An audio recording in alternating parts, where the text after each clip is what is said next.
Hey guys, how's it going? So starting off, we're gonna do a little tutorial on how to do gunshots in your movies. So first we gotta go over and find out where our footage is. This could be anywhere in your computer. This is for, I'm just kind of wasting time. So you can double click on import media. You can't see my screen because obviously it's a private thing, but find your media, click on it, drag it in, and then there it is. All right, next thing that you have to do is actually pull the file into your sequence. That can be anywhere on your screen that you decide you want to put it.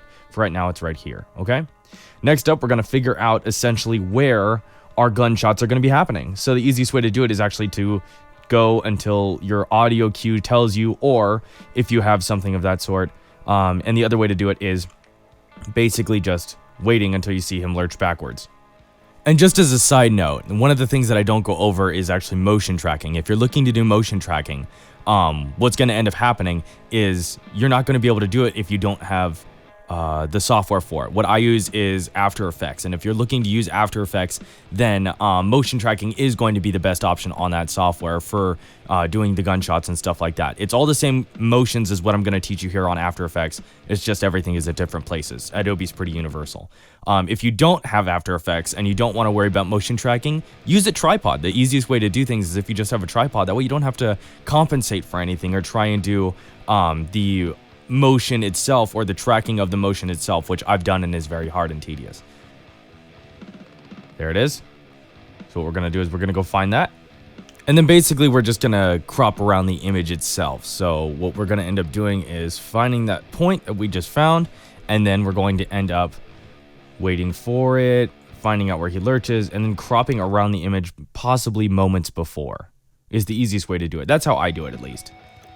And in order to make the session a little bit shorter and a little bit quicker and kind of more to the point, I basically just brought in all of my footage. So that way we had all the assets already there. That way you don't have to spend time watching me go look for it and whatnot. So right now I'm just essentially finding the shot. I'm going to cut where around the shot essentially takes place. So that way I have boundaries for the shot beginning and the shot ending. And because it's a muzzle flash, it happens quick. If you've ever watched John Wick movies or anything that has a gun in it, essentially, you kind of just have to say, okay, this is how long the duration of the shot is.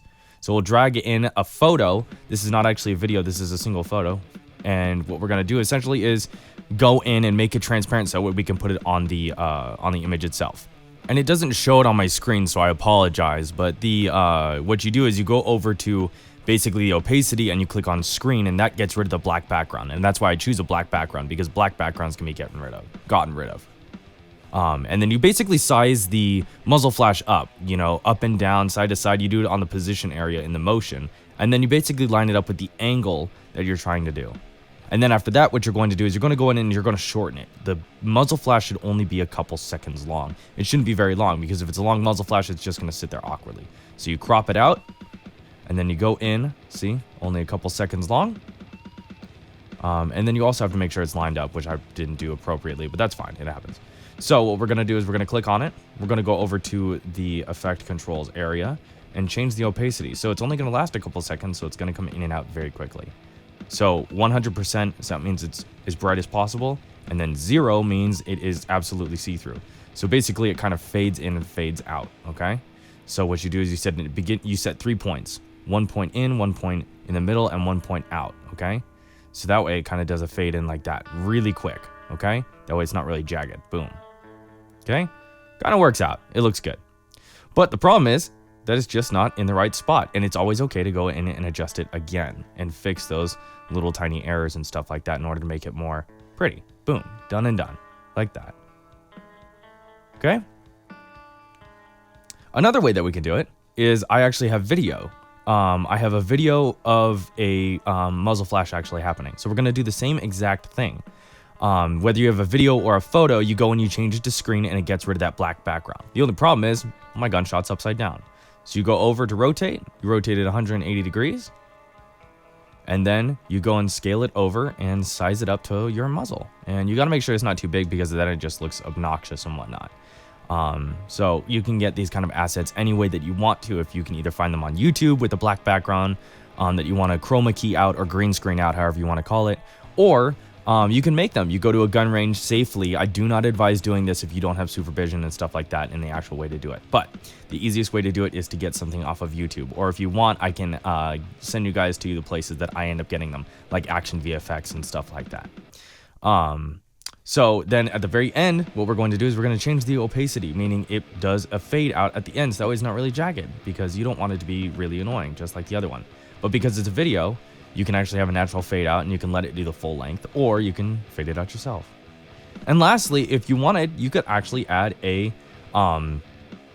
section of video where it is actually like has brightness to it, because muzzle flashes are bright. So what I did was I copied and I pasted, and I'm doing it the wrong way, but that's okay. We'll find out in a second the right way to do it. What you're going to do is you're going to copy paste the original shot, and you're going to make it last the duration of the muzzle flash, because that way it actually is appropriate to the shot, right? So that way it actually is the right thing. You go over and you click on your shot, and you go to opacity, blend mode essentially, and you go to add. Lighten was the wrong one. Let me crop this really quick. Okay, and then when you paste it, make sure that you actually line it up the right way, because I didn't do that the first time. So you line up your shot and you crop it, and then you go down to your blend mode, and then you go to linear dodge add, so it brightens it up for that moment. All right, and then you crop it as tight as you want to. It could be a couple frames if you want, because you just want to add emphasis to the muzzle flash. You can add a fade in and fade out however you wanted to do it. That is all up to you, you know. So let's take a look. There it is. So it's very early 2000s style of editing, very Batman pow-y. But that's also okay, you know, if that's how you want to do it, that's all right, you know. There are other ways that you could do it. If you wanted, you could actually go in and create a mask around certain things. So if you wanted, you could create a highlight, if you will, you know. But that's just all up to you.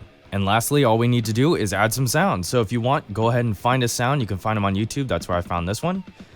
It is a single sound. And you go and you find out exactly where the sound begins. Okay, so you can do it by looking at either the points on the audio line, or you can actually visually see it. I always do it a little bit beforehand. Let's grab it and drag it over. You could also press I for in or O for out, and then you can do that. Line up the sound with your shot as accurately as you want to, and then we can go from there. That's just me demonstrating that you can pull it and actually see it happening in the timeline itself.